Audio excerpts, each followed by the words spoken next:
Hi everybody, Katie here, head coach at ReOrigin, where we teach you how to retrain your brain and reclaim your health. I'm here with Ben, our co-founder, and we are going to talk to you guys about probably one of my favorite topics, and I know this one has been important to Ben too, how to return to exercise when you're recovering from chronic fatigue syndrome.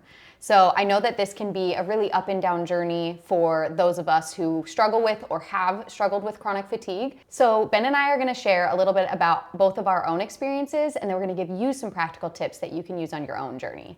So Ben, tell us a little bit about your journey with recovering from chronic fatigue and what were the steps you took?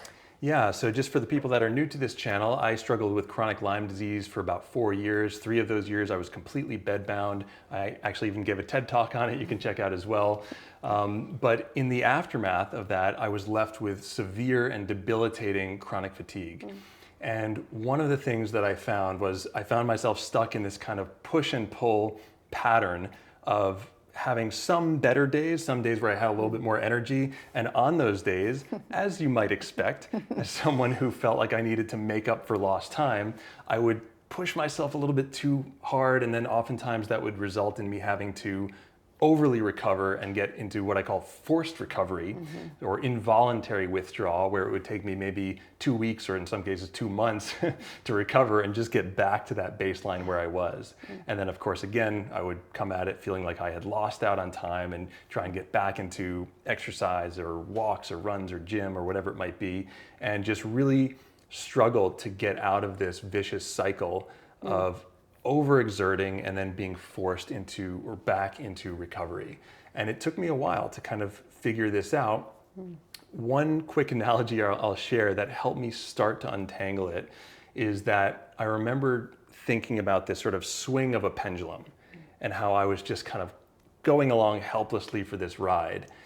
And it occurred to me on a certain occasion that what I had been doing, my approach, was trying to resist and fight against this swing of the pendulum. And I wondered, is there another option?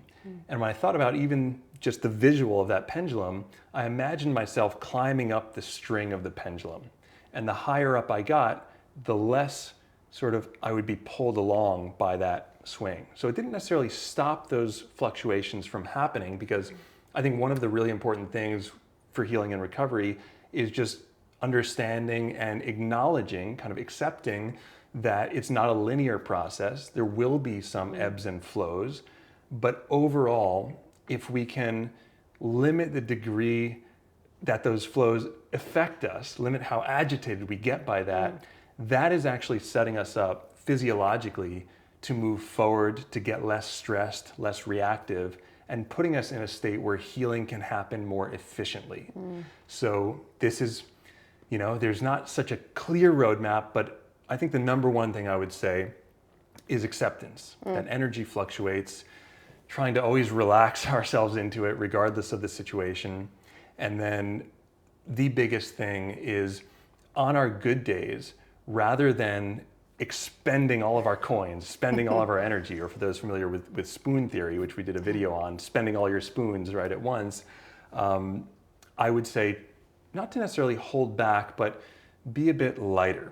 In our program, we have a 28-day brain retraining program that really teaches you the ins and outs of brain retraining and gives you a step-by-step process to follow. One of the things we talk about is how, imagine on a subjective scale, your energy could be like, exertion level could be a level 10, would be like an all-out exertion. And then often if we go with a 10, the next day we're gonna find ourselves at a 2. We're only gonna have, 2 to spend on energy for a while. So what we always tell people to do and help them to do is to learn how to stay, rather than going between like a 10 and a 2, try and stay somewhere between like a 6 and a 4. And over time, with awareness, with acceptance, we can gradually start to navigate forward in this narrower stream of intensity, right? So we might not be going after as much intensity, but overall we are more relaxed, we're more stable, our body is functioning more efficiently, and our healing is really optimized for the long run, not just the short run.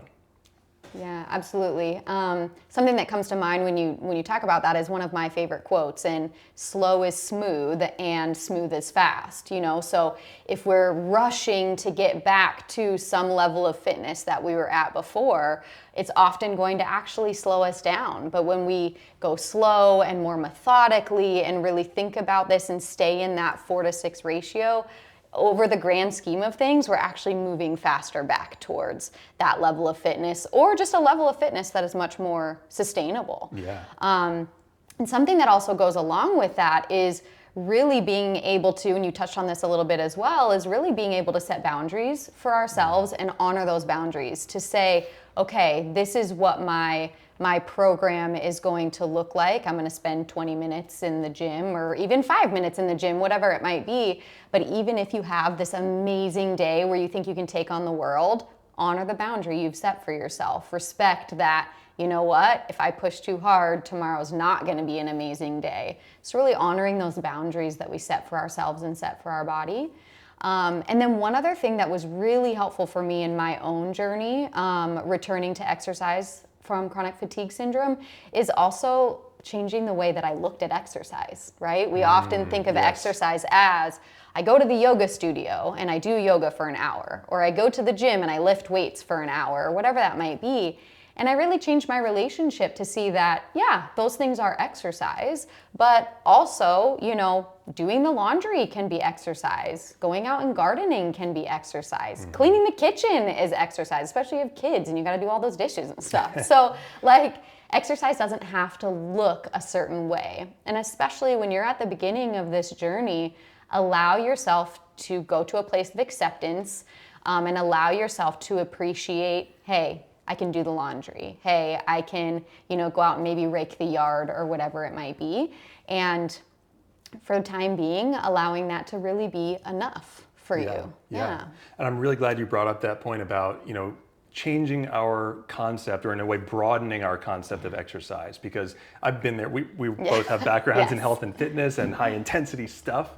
And a lot of the people that come to a program like ours have been fairly intense in their lives, and maybe this has been your experience as well, fairly type A, or just very driven to accomplish things and to do things in a certain way.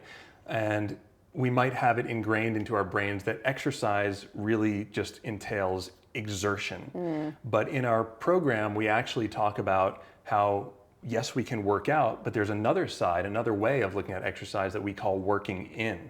And this is where we move, we flow, we breathe, and we do certain types of exercises, but they're exercises aimed at actually bringing in more energy than we're spending to do those movements. And the best part about that, at least for me, was doing work-ins allowed me to get to know my body even better. And then over time, those days where maybe I felt really good, mentally, emotionally, I was able to connect with my body and be like, okay, so where are we at on this scale? Where can we go? Can we go to a 4 today? Can we go to a 6, or maybe even a 7?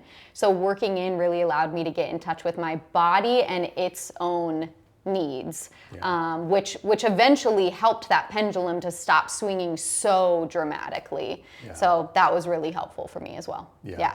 Lastly, my top tip, and what I would say is, don't do this alone.